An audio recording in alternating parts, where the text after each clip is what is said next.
Hello বন্ধুরা, কেমন আছো বলো? আবার চলে এসেছি তোমাদের কাছে একটা গল্প করতে, একটা ঘটনা নিয়ে। ঘটনাটা হচ্ছে, আমি আজকে এক জায়গায় গেছিলাম, তো কথা চলছে। সেখানে আমাকে একজন জিজ্ঞেস করলো, তোমার জন্ম কোথায় হয়েছে?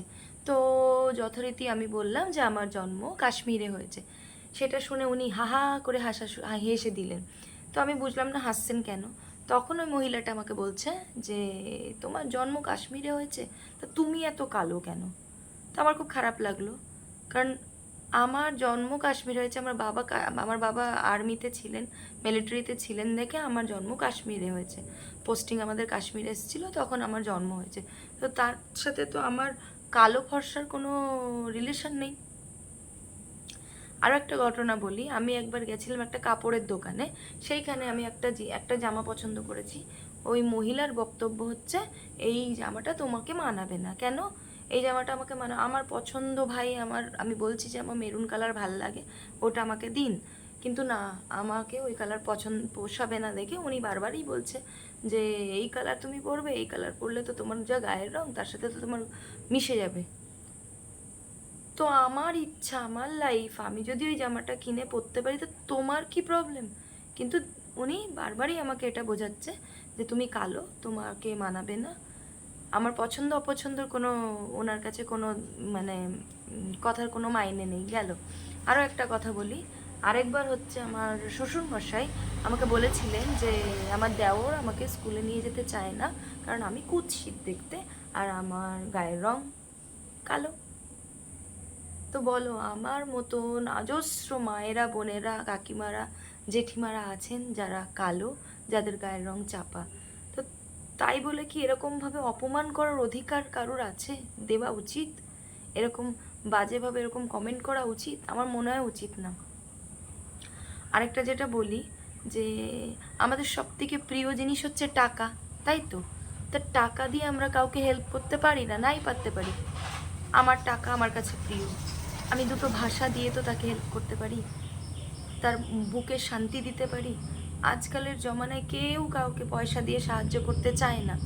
আগেকার জমানা গেছে, কারণ তখন সততা ছিল, এখন অসৎ লোক ভরে গেছে পৃথিবীতে।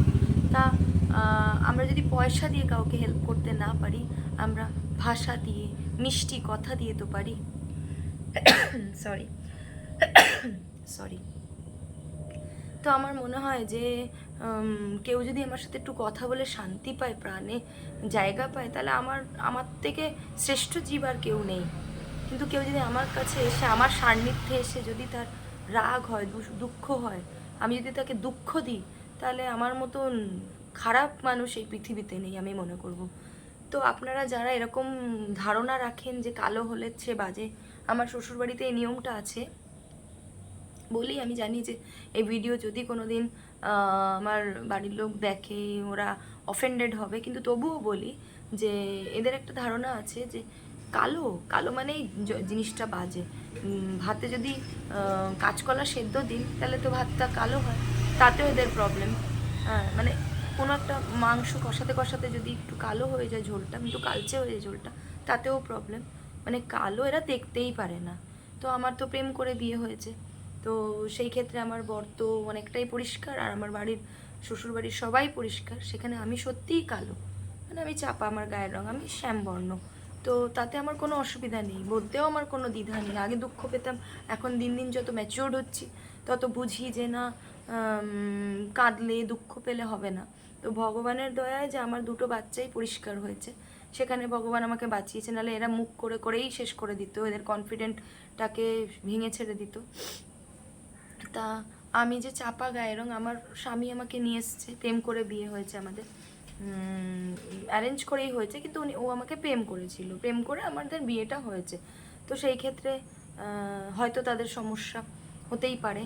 তা তখন তো ওরা অবজেকশন করলে তখন আমরা অন্য কিছু ভাবতাম, যে অন্য জায়গায় থাকবো বা কিছু। যখন আমি সব ভুলে, এনারাও তো শিক্ষা নেই, এদের শিক্ষাগত যোগ্যতা কিছু নেই, কিন্তু আমি তো অনেকটা শিক্ষিত। আমার তো অনেক কোকারিকুলার অ্যাক্টিভিটিসে আমি অনেক ভালো, যেমন গান বাজনা, গানে আমার ক্লাসিক্যাল মিউজিকে আমার 4th ইয়ার করা। যাই হোক, প্র্যাকটিসের অভাবে হয়তো এখন সব ভুলে গেছি।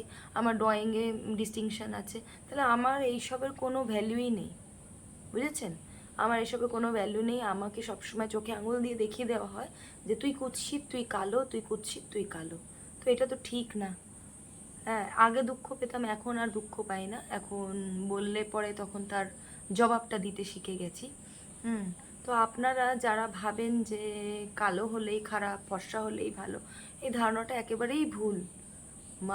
আমরা মানুষ হয় মানুষের পাশে দাঁড়াবো, এইটাই দরকার। মানুষ আপন, টাকা পর, যত পারিস মানুষ ধর। আমার গুরুদেব শ্রী শ্রী ঠাকুর অনুকূলচন্দ্র চক্রবর্তী সবসময় এই শিক্ষাই দিয়েছেন যে যত পারিস মানুষ ধর, মানুষই তোর বাঁচার পুঁজি। একা বাঁচা যায় না, মানুষ ছাড়া বাঁচা যায় না। কে আছো এমন দরদি বন্ধু যে আমাকে মানুষ ভিক্ষা দেবে, উনি তাই চাইতেন। তো আমারও সেই শিক্ষা। আমিও ছোটোবেলার থেকে দেখেছি আমার মা মানুষ ছাড়া, মানুষ খুব ভালোবাসতেন। কোনো রকম কোনো সমস্যা, যেমন করোনার সময়, তারপর হচ্ছে কোনো বিপদে, মানুষের কোনো বিপদে মা ঝাঁপিয়ে পড়তেন, ছোটোবেলার থেকে দেখে এসেছি। তো সেই ক্ষেত্রে মনে হয় যে এইসব যারা বলে, এইসব যারা ভাবে, তারা মানুষ না, অমানুষ, মানুষরূপী অমানুষ। তো যাই হোক, আমার ভিডিওটা যদি ভালো লাগে আমার পাশে থাকবেন। আমার মনের অনেক এরকম কথা আছে যেগুলো আর কাকে বলবো। আপনারা যদি শোনেন, তোমরা যদি শোনো, ভাই বোন বন্ধুরা, তাহলে আমি তোমাদের কাছে বলতে পারি। যদি ভালো লাগে লাইক শেয়ার আর সাবস্ক্রাইব করে দিও, আর আমার পাশে থেকো। সাবস্ক্রাইব করে আমার পাশে থেকো, কমেন্টস করে আমাকে বুঝিও যে আমার পাশেও তোমরা আছো।